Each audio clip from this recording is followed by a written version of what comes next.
आज हम पढ़ेंगे वैद्युत धारिता, इलेक्ट्रिकल कैपेसिटेंस। देखिए क्या होता है, जिस प्रकार से कोई बर्तन अगर है, इसमें अगर हम पानी भरते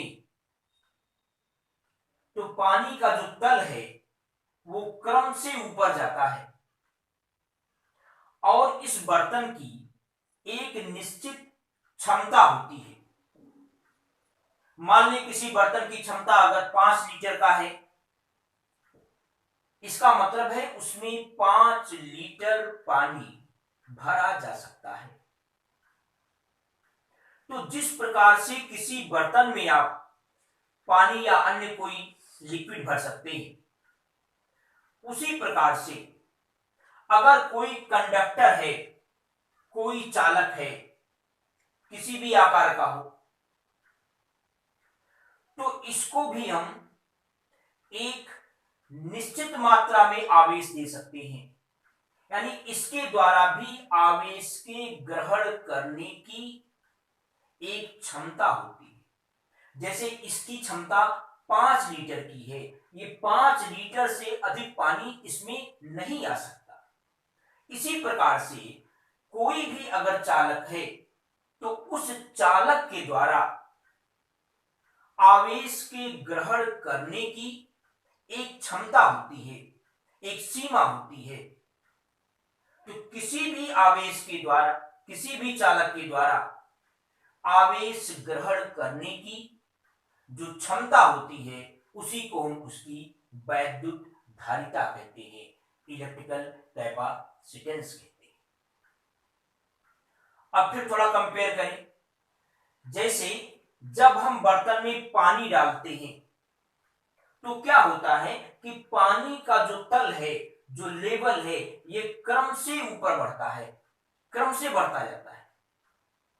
बिल्कुल उसी प्रकार से जब हम किसी चालक को आवेश देते हैं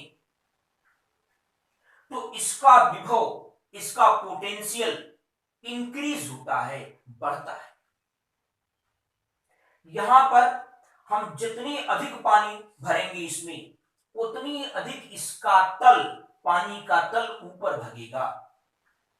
वही चीज यहां लागू करें, जितना ही अधिक हम आवेश देंगे उतना ही अधिक इसके विभव में वृद्धि होगी। तो अगर मान ले पहले इसका आवेश कितना था, 0, विभव भी कितना था, 0। हमने जब Q आवेश दिया तो इसका विभव 0 से बढ़ करके V हो गया। तो Q अनुक्रमानुपाती किसकी होगा, V की। यानी दिया गया आवेश उसके विभव में होने वाली वृद्धि के अनुक्रमानुपाती होगा। जब भी हम अनुपात का चिन्ह हटाते हैं तो एक कांस्टेंट लगाते हैं। यहां कांस्टेंट लगाएंगे C, या C बराबर क्या होगा, Q/V। ये जो C है, इस C को कहते हैं इस चालक की वैद्युत धारिता, इस कंडक्टर का इलेक्ट्रिकल कैपेसिटेंस। तो यहां देखें, धारिता की परिभाषा ऐसे भी ले सकते हैं कि किसी चालक को दिए गए आवेश और इस कारण उसके विभव में होने वाली वृद्धि के अनुपात को उस चालक की वैद्युत धारिता कहते हैं। इसके मात्रक पर जरा जाए। इसका मात्रक देखो क्या होगा, Q, इसका मात्रक होगा कूलाम, V का मात्रक क्या होगा, वोल्ट, कूलाम प्रति वोल्ट। इसको संक्षेप में हम फैरड कहते हैं, फैरड, फैरड कहते हैं इसको।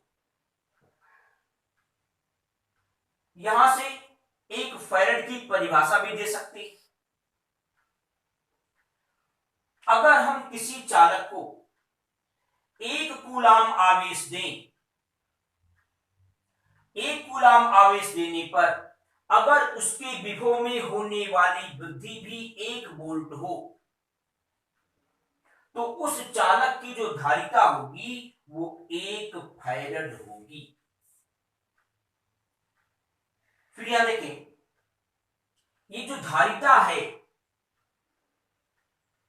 ये इस चालक के आकार पर डिपेंड करता है और इस बात पर भी डिपेंड करता है कि इसके आसपास कोई अन्य चालक उपस्थित है कि नहीं। अगर कोई चालक है, इसके बगल में कोई चालक आप ले आओ तो इसकी धारिता चेंज हो जाएगी, भले ही संपर्क में ना हो, अगर पास में रखेंगे तो भी इसकी धारिता चेंज हो जाएगी। तो धारिता आकार पर डिपेंड करता है, इसका आकार क्या है, और इस पर डिपेंड करता है कि आसपास कोई चालक उपस्थित है अथवा नहीं। इसके मात्रक की बात करें, इसका मात्रक मैंने बताया फैरड होता है। फैरड एक बहुत बड़ा मात्रक है। व्यवहार में जो इलेक्ट्रिकल सर्किट होते हैं या इलेक्ट्रॉनिक सर्किट होते हैं उसमें माइक्रोफैरड या पिकोफैरड का यूज होता है। अगर हम एक माइक्रोफैरड की बात करें तो एक माइक्रोफैरड इक्वल टू होता है 10⁻⁻⁶ फैरड और एक पिकोफैरड इक्वल टू 10⁻⁻12 फैरड। तो ये हो गया इसका मात्रक। अब देखें, अगर हम इसके विमीय सूत्र की बात करें तो देखिए क्या होगा, कूलाम प्रति वोल्ट। वोल्ट को जरा इस फार्मूले से देखिए, V बराबर W/Q, तो वोल्ट को लिख सकते हैं जूल प्रति कूलाम।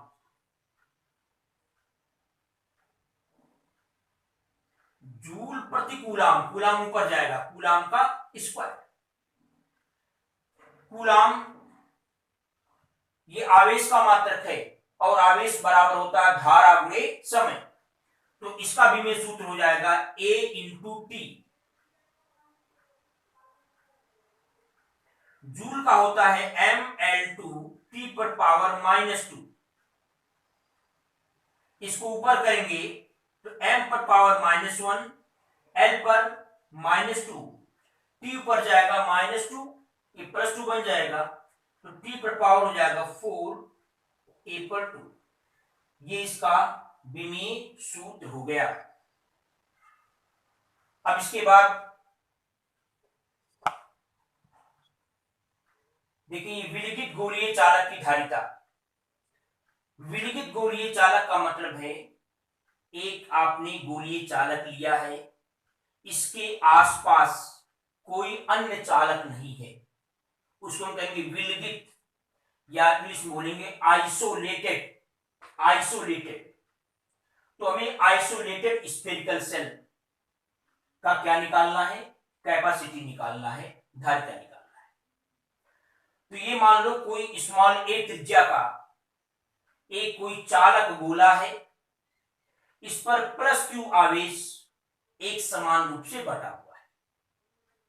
हमें इसकी धारिता निकालनी है, इसकी कैपेसिटी निकालनी है कि इसके अंदर कितना आवेश को ग्रहण करने की क्षमता है। तो हम जानते हैं कि धारिता C बराबर क्या होता है, Q/V। Capacity C equal to क्या होता है, Q/V।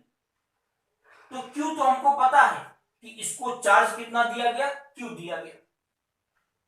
हम क्या निकाल लें, V का मान, और V की वैल्यू निकाल करके Q में V से भाग कर दें तो क्या निकल आएगा, इसकी कैपेसिटी, इसकी धारिता। तो हमने पहले पढ़ा है कि अगर कोई गोलीय चालक है, इसकी त्रिज्या मान लो स्मॉल a है, इस पर Q चार्ज है, तो ये बिल्कुल ऐसे बिहेव करता है जैसे सारा का सारा चार्ज कहां हो, सेंटर पर। तो इसका विभव कितना होगा, विभव V बराबर होगा 1/4 पाई एप्सिलॉन नॉट, अगर ये निर्वात में रखा है तो 1/4 pi epsilon not Q by radius त्रिज्या, और त्रिज्या हमने कितना मान रखा है स्मॉल ए, तो हो जाएगा यहां पर स्मॉल ए, ये V की वैल्यू निकल आई।